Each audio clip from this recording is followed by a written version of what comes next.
Good morning to all of you. चला अभी start क्या करना है हमें अल्कोहल फिनॉल ईथर की हम बात कर रहे हैं। और हमने क्या डिस्कस किया था, 2 मिनट में रिवाइज करते हैं। अल्कोहल, फिनॉल और ईथर, उसमें हम डिस्कस कर रहे थे, मतलब का हो चुका था, प्रिपरेशन वाला पार्ट पूरा हो चुका था। और अभी हम बात कर रहे थे केमिकल प्रॉपर्टीज के बारे में, राइट ना। हम किसके बारे में बात कर रहे थे? Chemical properties. तो केमिकल प्रॉपर्टीज में हमने दो तरीके से हमारे पास काम होता है। एक होता है ब्रेकिंग ऑफ, ठीक है, एक होती है breaking of O dash H bond, right ना, breaking of O dash H, जिसके बारे में हमने इन डिटेल डिस्कस किए वाला है। अगर कोई प्रॉब्लम आते हैं तो प्रीवियस जो हम मेरे लेक्चर्स है यूट्यूब के ऊपर, वो आप डाउनलोड करके देख सकते हो, या डायरेक्ट लाइव मतलब डायरेक्ट भी देख सकते हो, है ना। और अभी बात करनी है हमें ऑप्शन सेकंड थी जो हम डिस्कस कर रहे थे, रनिंग पॉइंट है हमारा। हम डिस्कस कर रहे थे breaking of C dash OH bond, breaking of C dash OH bond. और इसमें हमने कल कौन सी रिएक्शन डिस्कस किए थे?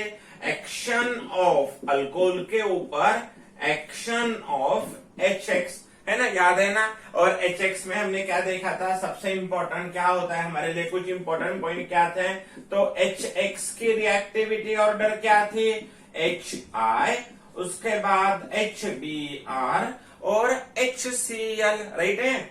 और हमने अल्कोहल के बारे में क्या देखा था? हमने अल्कोहल के बारे में देखा था tertiary alcohol greater than secondary, उसके बाद प्राइमरी। हमने और एक चीज देखी थी, जो HCl के साथ अगर अनहाइड्रस जडियन Cl2 यूज होता है तो हम उससे क्या कहते हैं? लुकास रिएजेंट, राइट ना। उसको क्या कहा जाता है?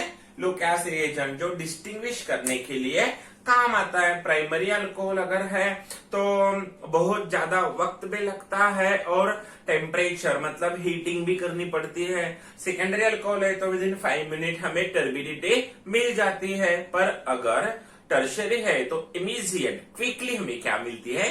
टर्बिडिटी मिलती है, ठीक है। अब बढ़ते हैं आगे। अभी देखो अल्कोहल, फिनॉल, ईथर में हमें आगे वाला पार्ट जो देखना है वो बहुत ज्यादा हमारे लिए इंपॉर्टेंट होगा। VIMP क्या है? तो यहाँ B होगा action of PX3, PX5 and SOX2, ठीक है।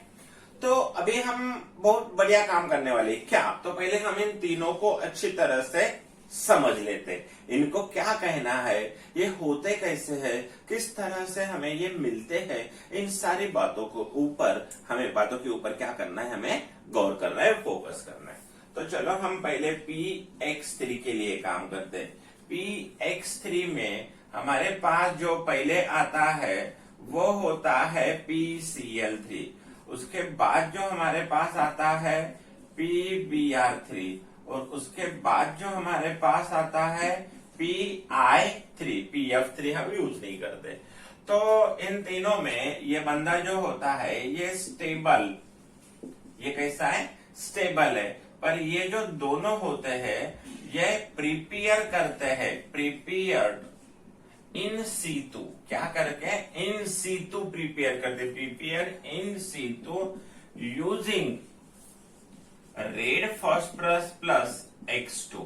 तो जब भी एरो के ऊपर हमें इस तरह से नजर आएगा, किसी भी एरो के ऊपर, तो इसका दूसरा मतलब होता है PBr3। यहाँ Br2 अगर है तो PBr3 यूज किया, और PI3 है तो यहाँ पे यहाँ I2 है तो PI3 हमने यूज किया है, ठीक है।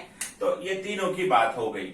और इसका जो स्ट्रक्चर होता है, ठीक है, इसका जो स्ट्रक्चर होता है यहाँ ध्यान से देखो, P Cl और Cl, ध्यान से देखो, ये ट्राइगोनल प्लानर स्ट्रक्चर मिल रहा है। और यहाँ एक बात देखो, all Cl are at equilibrium, equatorial position,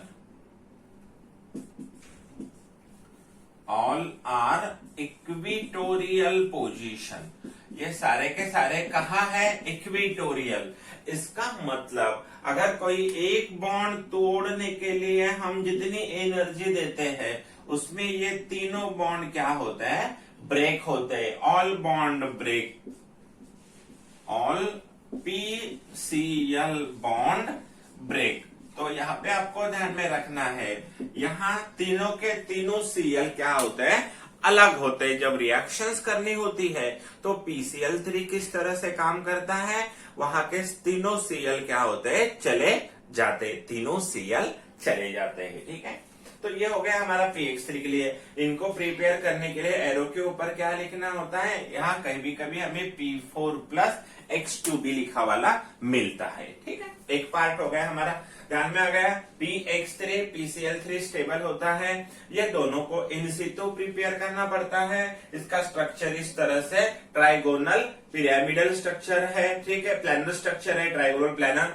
और यहाँ हाइब्रिडाइजेशन अगर देखते हो ना, देखो जी कि इसका अगर और थोड़ा सा डिटेल जाते हैं तो PCl3 में एक लोन पेयर, तो ये एक्सपेक्ट का हाइब्रिडाइजेशन होता है sp3, पर इसकी जो ज्योमेट्री होती है ना, ज्योमेट्री वो होती है पिरामिडल। ये क्या होती है? ज्योमेट्री उसके पिरामिडल होती है। नोट डाउन कर लो, पिरामिडल होती है। ठीक है, अब देखो उसके बाद हमें डिस्कस करना है, ये बेसिक इंफॉर्मेशन ही बहुत ज्यादा इंपॉर्टेंट है। उसके बाद हमारे पास आ गया PX5। मैंने कहा भाई आप किस तरह से काम करते हो? बोले सर, मैंने कहा हाँ बोलो। हमारे पास PCl5 जो है वो एग्जिस्ट भी है और स्टेबल भी है। तो मैंने कहा इसके अलावा कौन है? और हम आपके पास PBr5 और आपके पास PI5 होता है क्या? तो उन्होंने मुझसे कहा, ये PX5 मुझसे बात कर रहा है, बोल रहा है सर ये हाईली अनस्टेबल होते हैं, हाईली अनस्टेबल होते हैं। ठीक है, एज अ रिजल्ट हम बोलते हैं नॉट एग्जिस्ट।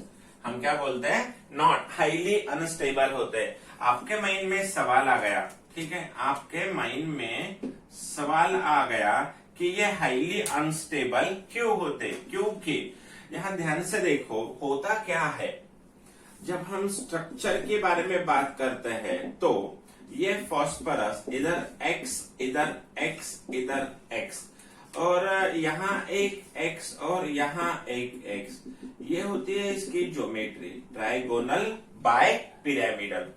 तो यहाँ जो हाइब्रिडाइजेशन होता है वो sp3 3D होता है, और जो ज्योमेट्री होती है ट्राइगोनल बाय पिरामिडल। एक्चुअली क्या होता है, जैसे जैसे हेलोजन की साइज बढ़ती है इनमें रिपल्शन बढ़ता है। क्या है?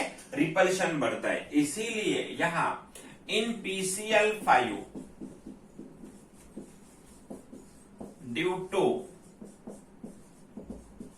Small size of chlorine it exist, but in PBr5 and PI5 size of BRI large, hence show greater repulsion, and has instability,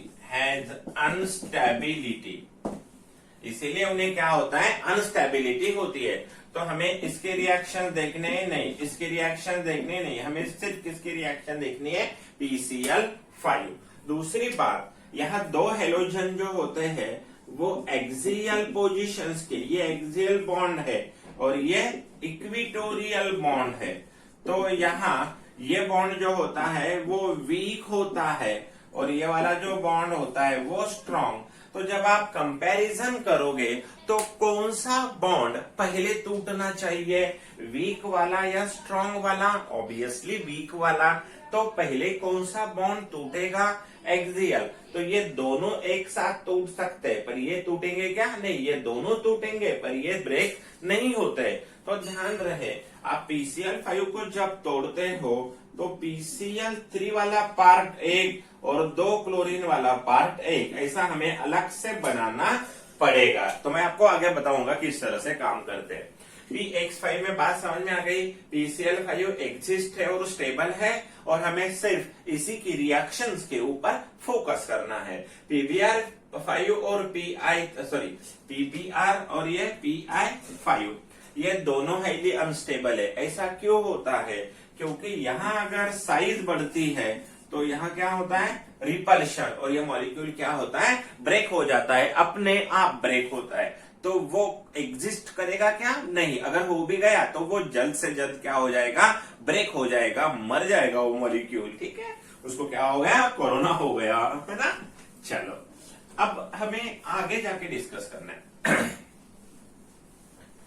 एक एक चीज जो मैं बता रहा हूं ना वो बहुत ज्यादा इंपॉर्टेंट है। उसके बाद हमें डिस्कस करना है SOX2 के लिए। यह 3 तरीके से काम करेंगे, SOCl2, दूसरा SOBr2 और तीसरा SOI2। तो बस ये भी हमारे लिए क्या होते हैं, हाईली अनस्टेबल होते हैं, और ये हमारे लिए स्टेबल होता है। सेम रीजन है। इसका स्ट्रक्चर अगर देखते हो तो S double bond O, Cl और Cl की बात करनी है, इनकी बात करनी है नहीं, that is only due to the repulsive forces. तो यहाँ ये दोनों Cl सेम वर्किंग के साथ काम करते हैं। इसको दूसरा नाम बोलते हैं also called as thionyl chloride, और इसको और भी क्या बोलते हैं, सल्फोनिल क्लोराइड। उसको दूसरा नाम भी क्या है, सल्फोनिल क्लोराइड। एनी डर, एनी गुंजाइश? बिल्कुल नहीं। ठीक है, चलो। SOX2 में सिर्फ SOCl2 की रिएक्शन, PX5 में सिर्फ PCl5 की रिएक्शन, इसमें तीनों रिएक्शन।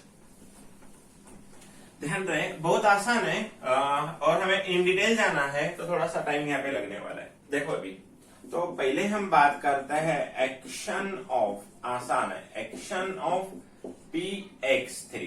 हमने क्या नोट डाउन किया था, हमने नोट डाउन किया था PCl3 स्टेबल होता है, और हमने नोट डाउन किया था PBr3 और PI3 को बनाने के लिए एरो के ऊपर क्या लिखना है, P4 plus I2, P4 plus X2। ठीक है, रेड फॉस्फोरस हम बोलेंगे। ठीक है, P4 प्लस X2। हम जनरल रिएक्शन देखते हैं, अपने आप आगे सारी चीजें क्लियर हो जाएगी। देखो ध्यान से, जब हम अल्कोहल की रिएक्शंस करते हैं R-OH, और यहाँ है हमारे लिए PX3, यहाँ हमें लिखेंगे रेड P प्लस X2। किसी के लिए भी यूज कर सकते हो, इसको भी इस तरह से बनाए तो भी कोई फर्क नहीं गिरेगा।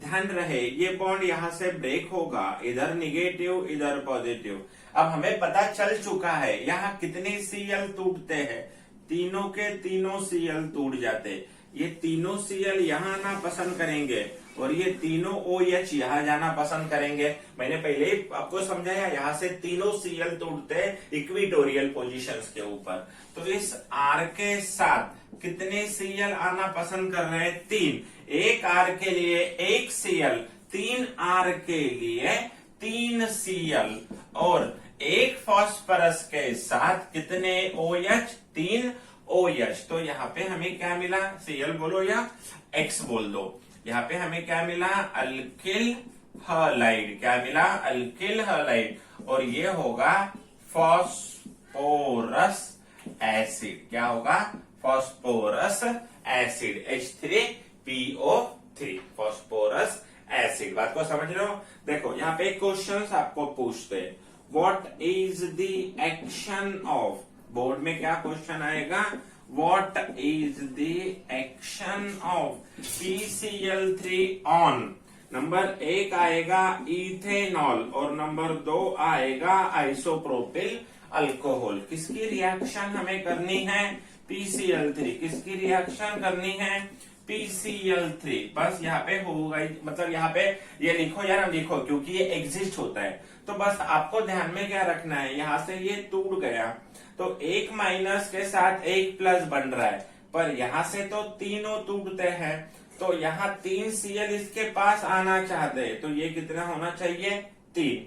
ये टूट गया, 3Cl इसके पास आना चाहते हैं, ये बॉन्ड इधर चला गया, ये निगेटिव ये पॉजिटिव, तो ये भी कितने होने चाहिए 3। तो बस यहाँ 3 और यहाँ 3, ये दोनों इसके साथ कौन आ गया Cl, और इसके साथ कौन आ गया Cl, और बाय प्रोडक्ट दोनों में सेम है। क्या है, इसको इस तरह से भी लिखा जाता है, या P के साथ 3 OH फास्फोरस एसिड, ये ऑक्सो एसिड होता है। कौन सा एसिड, ऑक्सो एसिड।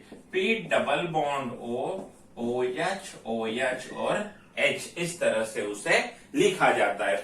ये डाई बेसिक एसिड होता है। कैसा होता है, डाई बेसिक एसिड होता है। ठीक है, तो कोई दिक्कत नहीं आता। और एक क्वेश्चन करते हैं। ROH ये न्यूक्लियोफिलिक सब्स्टिट्यूशन रिएक्शन है। कौन सी रिएक्शन है, एसएन रिएक्शन। नेगेटिव जा रहा है और नेगेटिव आ रहा है। बस सिंपल फॉर्म में, कोई ज्यादा कॉम्प्लिकेशंस नहीं। थोड़ा सा डर लगने वाला है, PCl5 के रिएक्शंस हमें बहुत डिटेल में देखने हैं, तो वहां थोड़ा सा कॉम्प्लिकेशंस हो सकता है। देखो अभी और एक क्वेश्चन आपके सामने, complete the given reaction. Complete the given reaction. ध्यान रहे, आपको यहाँ पे बताया गया है, और इधर आपको दिया है P प्लस Cl2, यहाँ आपको बताया गया है Cl, और यहाँ आपको दिया है P प्लस Br2, P4 भी देते, और यहाँ भी आपको बताया गया है OH, और यहाँ भी OH दिया है, और इधर दिया है P4 प्लस I2। तो आपको पूछते हैं कि प्रोडक्ट क्या होंगे। 2 मिनट का टाइम दे रहा हूं, देखो।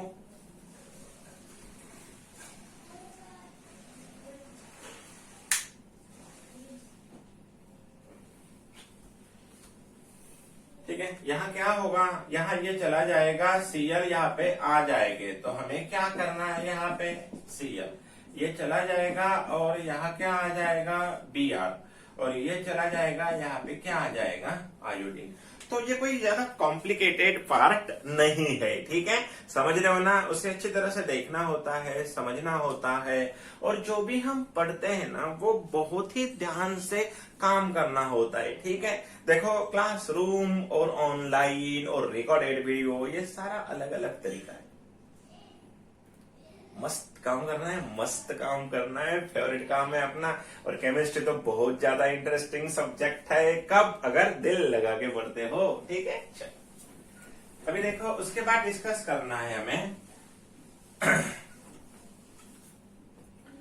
अभी थोड़ा ध्यान से देखो, उसके बाद जो डिस्कस करना है वो है PX5, पर इसमें सिर्फ किसकी बातें होती है, PCl5, क्योंकि वही हमारे लिए क्या होता है, स्टेबल होता है। अभी ध्यान रहे, यहाँ जब हम जनरल रिएक्शंस की बात करते हैं तो R के साथ OH, और मैंने अभी आपको यहाँ पे एक चीज पढ़ाई थी, क्या, PCl3, और इसके कितने Cl ब्रेक होते हैं, 2 Cl क्या होते हैं, ब्रेक होते हैं। मैंने अभी आपको बताया वाला है। ठीक है, यहाँ रिफ्लक्स, वहां पे भी रिफ्लक्स करना है, हीट करना है। ठीक है, अभी ध्यान से देखो, रिफ्लक्स करने का मतलब ही क्या होता है, जो सॉल्वेंट होता है ना, अगर हम ऐसा ओपन देखो ध्यान से, एग्जैक्टली क्या मीनिंग होता है, ये कंडेंसर होता है, और यहाँ पे इस तरह से एक राउंड बॉटम फ्लास्क होता है, और यहाँ जो सॉल्वेंट है वो सॉल्वेंट क्या होता है मालूम है क्या, यहाँ ये है हमारे लिए कंडेंसर, इधर से वाटर आता है H2O, और इधर से वाटर बाहर जाता है, अंदर नहीं आ रहा है, इसको कूल कर रहा है, तो ये वेपर्स ऊपर जाते हैं और फिर से नीचे आते हैं। तो सॉल्वेंट को वेस्ट नहीं होने देना है, सॉल्वेंट को रीयूज करते रहना है, उसको बोलते हैं रिफ्लक्स करना, उसको क्या बोलते हैं, रिफ्लक्स करना। ठीक है, तो देखो सॉल्वेंट को रीयूज करते हैं कंडेंसर यूज करके। तो अभी थोड़ा ध्यान से देखो, ये रिएक्शंस अच्छी तरीके से, बहुत ही नॉर्मल तरीके से हम कर सकते हैं। तो अभी थोड़ा एक मेथडोलॉजी देखो, गिरी सर क्या बता रहे हैं। हम इस रिएक्शंस को जब बनाते हैं तो PCl5 के बारे में हमने अभी सुना था PCl5 क्या करता है, ये दो तरीके से ब्रेक होता है। एक होता है PCl3 का तरीका और दो क्लोरीन का तरीका। और ये जो ध्यान से देखो अभी गिरीश सर किस तरह से आपको रिएक्शन समझा रहे हैं। तो PCl5 में ना कभी भी कौन से भी रिएक्शंस अगर आप कर रहे हो तो बस आपको यहाँ Cl3 देना है, इधर एक Cl देना है, इधर एक Cl देना है। सर ये कैसे होता है और क्या नहीं, देखो अभी हम प्रोडक्ट निकालते हैं और बाद में डिस्कस करते हैं। R के साथ कौन जा रहा है, एक Cl, राइट है। PCl3 के साथ कौन है, ऑक्सीजन, ये P ये ऑक्सीजन और ये Cl3, और H के साथ कौन है, दूसरा Cl। तो देखो इस रिएक्शंस का हम नॉर्मली मैकेनिज्म देखते हैं, इसको ऐसा बना सकते हैं क्या, देखो ये है ROH और इसकी रिएक्शन हो रही है PCl3 और इधर एक Cl है, इधर एक Cl। ये Cl अगर नेगेटिव बना तो यहां से बॉन्ड ब्रेक होके ये नेगेटिव और ये पॉजिटिव, नॉर्मल मैकेनिज्म बता रहा हूं, ये इसके पास चला जाएगा, राइट है। अब क्या होगा, इस R और ये जो देखो ये नेगेटिव इसके पास चला गया और ये जो पॉजिटिव था ये R के पास आ गया Cl, तो ये Cl यहाँ पे, और इस P के साथ कौन आ गया, P के साथ इधर O और H, और ये कौन है Cl3 और एक Cl। तो ये अनस्टेबल होता है। अब फिर से क्या होता है, मैंने अभी आपको बताया था PCl5 के कितने Cl टूटते हैं, दो। PCl5 के कितने Cl टूटते हैं, दो। एक टूट गया, ये बोलता है नहीं मेरा दोस्त चला गया मैं भी जाने वाला हूँ, मेरा दोस्त चला गया मैं भी जाने वाला हूँ। ये बॉन्ड इधर गया कि ये बॉन्ड इन दोनों के बीच में आता है, इसके ऊपर पॉजिटिव, इसके ऊपर H और Cl आपस में बॉन्ड बना के HCl बनता है, और यहाँ इस फॉस्फरस के साथ कौन आ रहा है, अभी डबल बॉन्ड OCl, Cl और Cl, जिसको बोलते हैं फॉस्फोरिल क्लोराइड। इसको क्या बोलते हैं, फॉस्फोरिल क्लोराइड।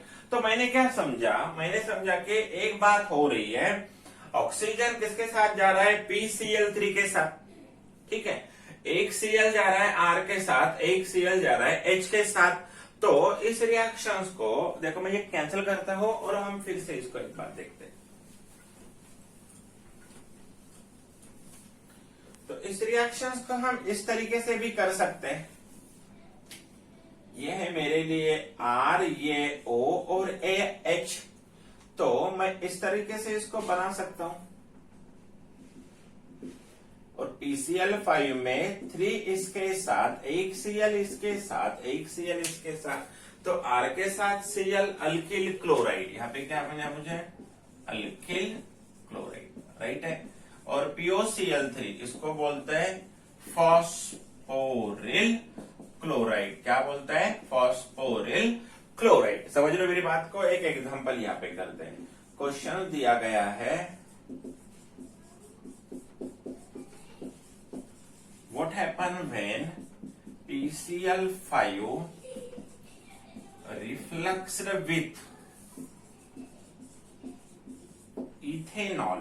अब इथेनॉल बोलने के बाद आपके माइंड में क्या आएगा, CH3CH2OH, और रिएक्शन किसके साथ करनी है, PCl5 के साथ रिफ्लक्स करना है। तो आप लोगों ने तो समझ लिया होगा कि जब हम PCl5 लेते हैं तो ये बंदा कैसे काम करता है, ऑक्सीजन के साथ क्या चला जाता है, ऑक्सीजन के साथ क्या चला जाता है, PCl3, H के साथ एक Cl और इस कार्बन के साथ एक Cl, तो क्या बना, CH3 CH2Cl प्लस यहाँ पे कौन था हमारे लिए, POCl3 और एक H के साथ Cl।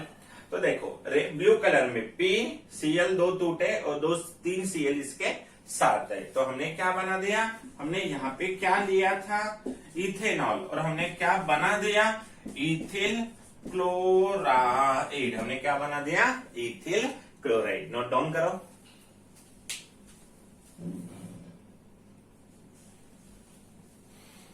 ठीक है,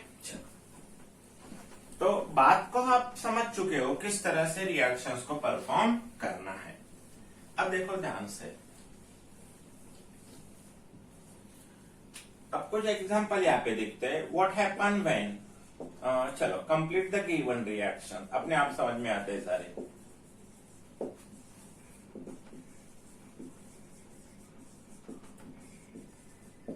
कंप्लीट द गिवन रिएक्शन। देखो ध्यान से, और यहाँ पे आपको दिया है PCl5 और हीट, यहाँ पे आपको दिया है PCl5 और हीट, यहाँ पे अल्कोहल दिया है और यहाँ दिया है PCl5 और हीट। यहाँ पे भी आपको इस तरह से क्वेश्चन दिया है और इधर दिया है PCl5 और हीट, नो रीअरेंजमेंट। अभी क्या होगा, बस हमने क्या समझ लिया है, इसको तोड़ दो, इसको तोड़ दो, इसको तोड़ दो और यहाँ से इसको तोड़ दो। तो यहाँ देखो अभी ध्यान से, ये वाला जो कार्बन वाला पार्ट है ये यहाँ बचा, यहाँ पे ये कार्बन वाला पार्ट, यहाँ पे ये कार्बन वाला पार्ट, यहाँ पे ये कार्बन वाला पार्ट। अब आगे क्या करना है, बस इसको एक Cl, इसको भी Cl, इसको भी Cl, इसको भी Cl, और बाय प्रोडक्ट सब में क्या मिलेंगे, सब में मिलेगा एक POCl3 और दूसरा HCl। सिंपल है, ठीक है। कोशिश करने की हैबिट डालो, सर क्या कर रहे हैं ये ढूंढो, और एक दो रिएक्शन दे रहा हूं। देखो जितनी आप प्रैक्टिस करोगे ना उतना आसान होगा। देखो यहाँ पे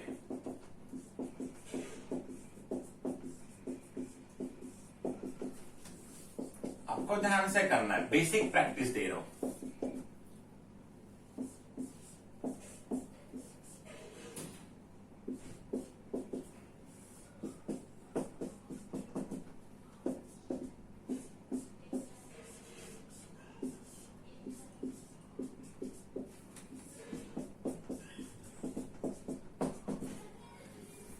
ठीक है, करना क्या है, यहां से ये तोड़ना है, राइट, यहां से ये तोड़ना है, राइट।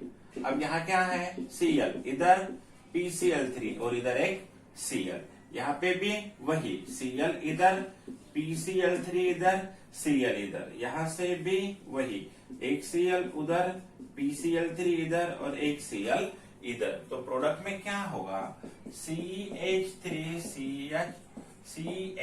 O भी चला गया, सिर्फ Cl इधर, POCl3 और HCl इधर। क्या होगा, ये जैसे कि वैसा, किसी कार्बन को हमने हाथ नहीं लगाया, बस हमने यहां से तोड़ दिया, इधर Cl, इधर POCl3 और इधर HCl, राइट है ना। ये टूट गया, इस ऑक्सीजन चला गया, ये Cl इस कार्बन के पास आ गया, यहाँ वही format,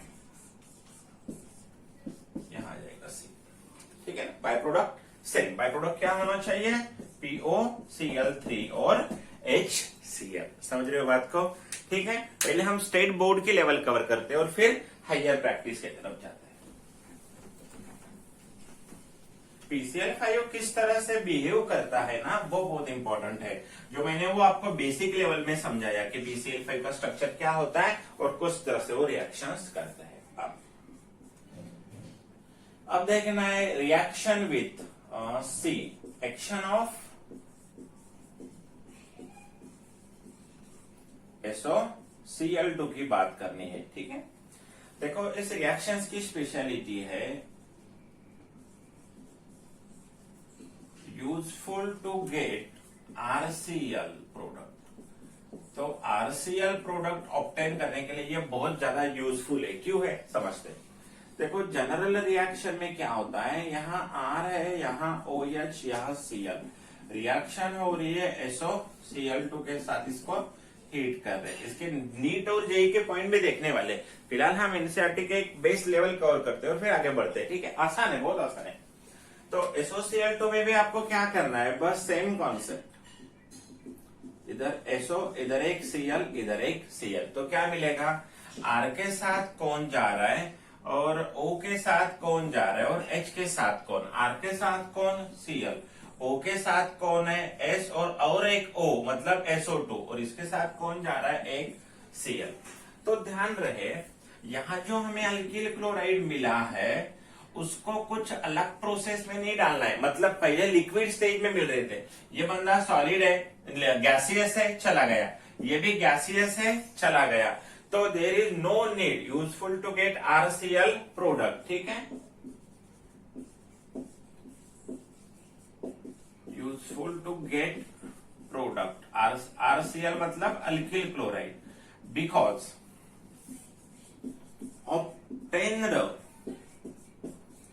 obtained byproducts are gases.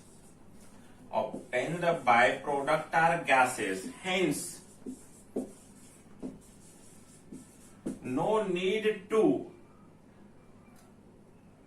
separate. No need to separate or purify product. तो इसीलिए प्रोडक्ट को सेपरेट और प्यूरिफाई करने की जरूरत नहीं है। इसीलिए हम क्या बोलते हैं, it is useful to get the alkyl chloride. It is useful to get the alkyl chloride. ठीक है, अब देखो एक दो एग्जांपल देखते हैं। मुझे क्वेश्चंस में पूछा गया है what is the action of, ध्यान रहिए, SN2 रिएक्शन, ये बताऊंगा मैं कब क्या होता है। What is the action of SOCl2 on, तो यहाँ फर्स्ट अपॉन इथेनॉल दिया है और उसके बाद आइसोप्रोपिल अल्कोहल, और किसकी रिएक्शन, SOCl2 हीट, जिसे हम थायोनील क्लोराइड या सल्फोनील क्लोराइड। तो मेथडोलॉजी तो समझ में आ गई क्या, ये चला गया यहाँ से, ये चला गया यहाँ से, इधर Cl, इधर SO, इधर Cl, इधर Cl, इधर SO, इधर Cl। तो क्या होगा, ये यहाँ पे इस तरह से, ये यहाँ पे इस तरह से, इस दोनों कार्बन में Cl, इधर एक Cl, by product SO2 gas और HCl भी गैस, यहाँ भी SO2 गैस और HCl गैस। समझ रहे हो, लिख दो।